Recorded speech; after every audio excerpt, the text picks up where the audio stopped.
My name is Tom and I'm an alcoholic.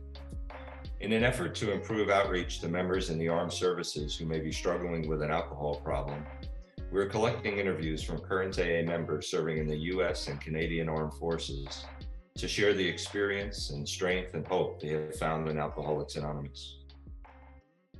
My name is Pedro and I'm a lieutenant colonel in the United States Marine Corps, and I have been in for 18 and a half years now.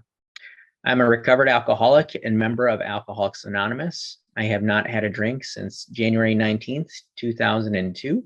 I started drinking in high school. I joined the military 2 years after 9/11 happened, after going through ROTC in 2004.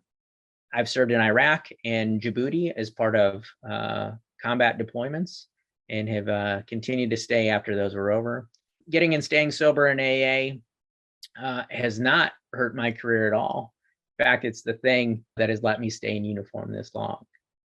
So I knew I needed help because it became clear to me that I had a different relationship with alcohol than other people had. Like when I drank, crazy things would happen. So like when I even joined a fraternity, and when I rushed that fraternity, in the middle of that, they had to ask me to if I could tone it down at parties with my drinking, right? So I almost didn't get into this fraternity, which is, a dressed up drinking club, because of my drinking. I found AA because I ended up at a program. So I swung at another student in the dormitories and they made me go to this program called First Step, which has nothing to do with the First Step as we know it in Alcoholics Anonymous. But I met a woman there, and I could tell that she could tell that I had a problem with alcohol. And so fast forward, maybe not even a year later, and my grades are not good. I'm very unhappy. I have a failing relationship with a girl that I'm trying to date. And then I hit my bottom in Atlantic City, and I'm now ready to stop drinking. And so I tried to go to counseling and psychological services. They couldn't get me in, but I contacted this lady and I said, "Hey, I need help."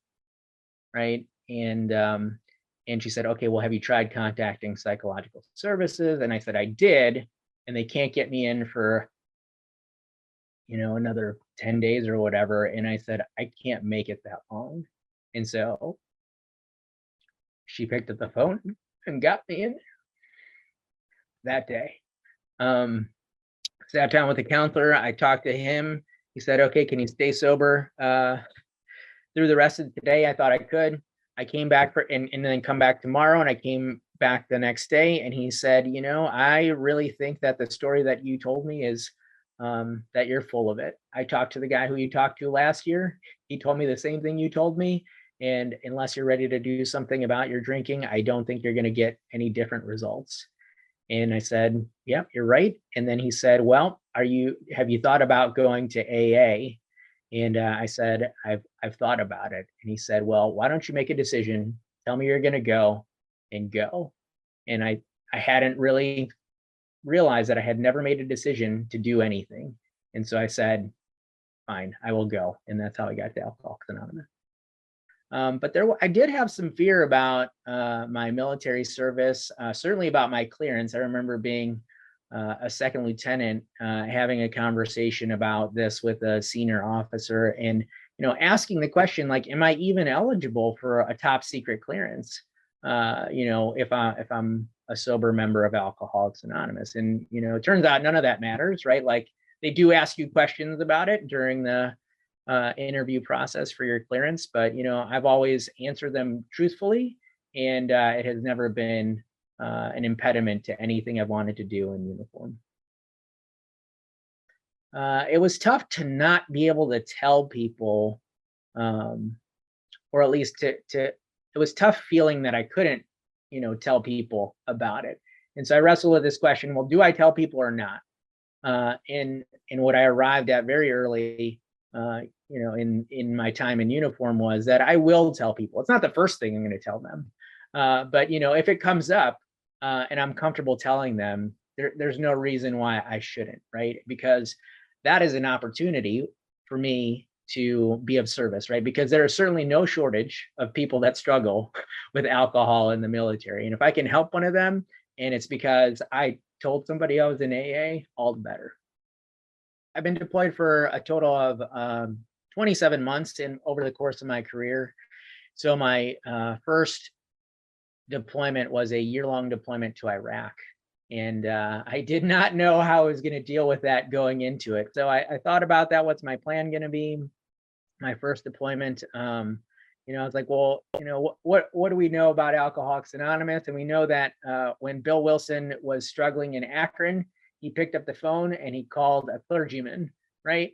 And so I was like, I should follow Bill's example and go talk to the chaplain. And so I did that. I talked to the chaplain. I said, hey, I've been sober in Alcoholics Anonymous. I think I'd been sober about 5 years at that point. We're deploying soon. If you know any alcoholics who are deploying with us, can you please get me in touch with them? Or if you know any when we get there, can you please get me in touch with them? And I completely forgot all about that conversation. I got to Iraq for my year-long deployment. And 3 weeks in, the chaplain tracks me down. And he's like, hey, I found some alcoholics for you. And by the way, they're from Pennsylvania, which is where I got sober. And they want to meet with you. And that was pretty amazing because the reason he found these gentlemen is because someone who was not supposed to be in that meeting ended up being in that meeting that day.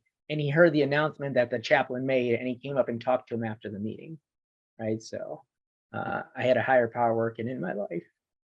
During my second and third deployments, I was not able to find other alcoholics on those deployments. I was on a much smaller bases. And so during my second deployment, I sat down and I said, okay, I'm going to read a step out of the 12 and 12 every week.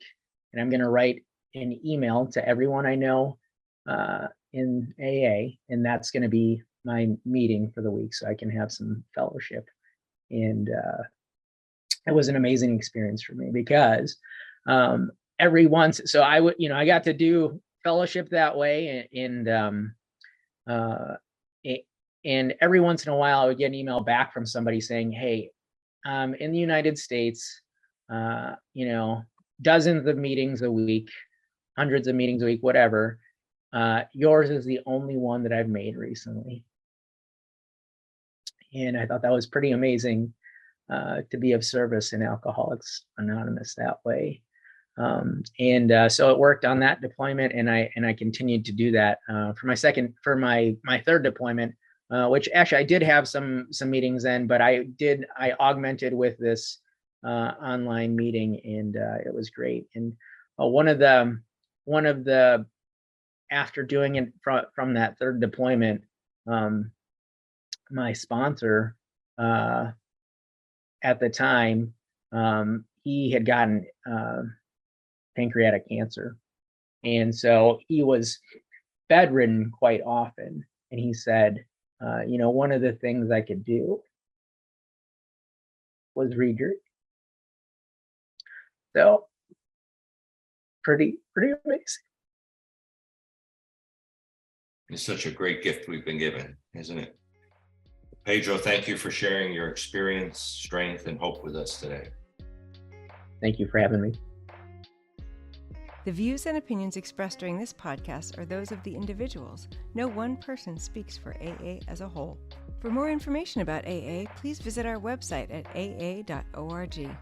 To find a meeting near you or a meeting online, download the Meeting Guide app on your mobile device.